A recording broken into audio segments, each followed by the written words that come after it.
my God, why have you forsaken me?" Jesus cries out to God in his heart language of Aramaic, "Eli, Eli, lama sabachthani." Is this an anguished cry of abandonment or a cry of trust in God? Some see this fourth word as the culmination of Jesus' suffering and the moment when he's separated from God for the sin of humanity. Others see it as an experience of trust in God through intense suffering. I'm inclined to think it's a combination of both, though it's a bit of a mystery how.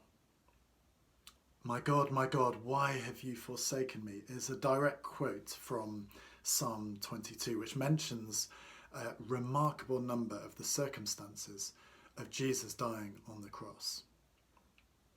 "All who see me mock me.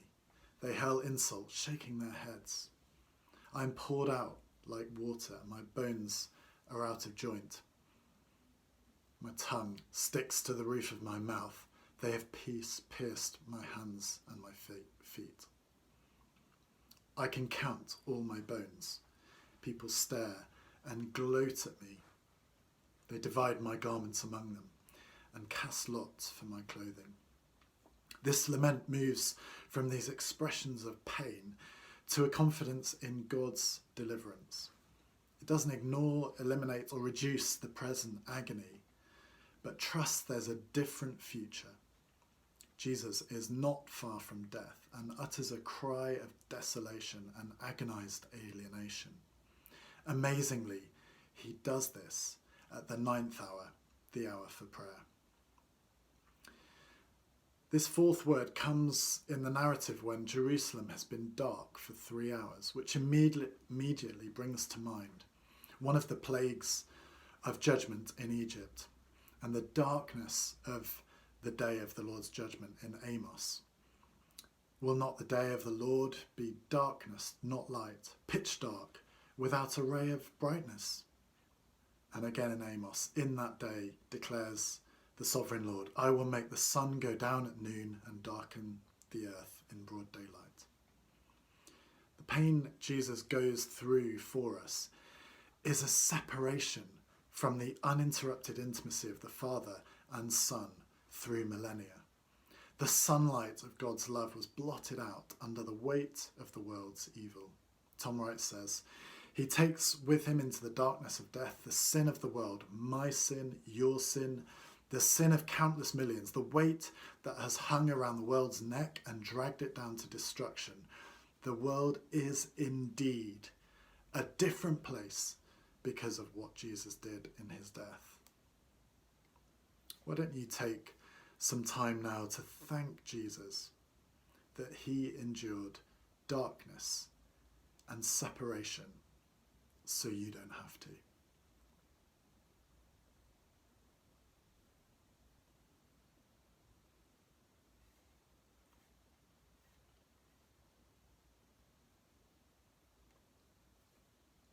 Jesus is also the model of how a believer in God endures suffering.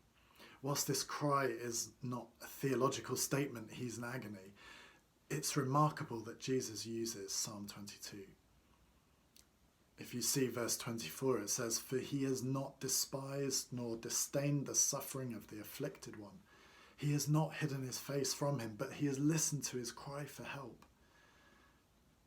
Martin Goldsmith suggested that it's a common human experience in the midst of deep suffering to doubt the presence of God and feel that he has deserted us.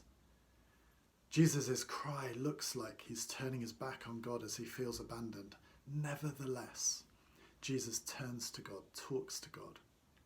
When you look at the death of Stephen in Acts, he says similar things as Jesus does as he dies. He's following Jesus' example.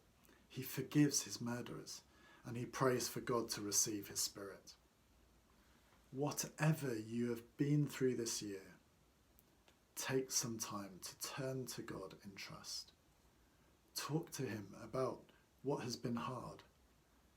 Ask God to show you where he has been there.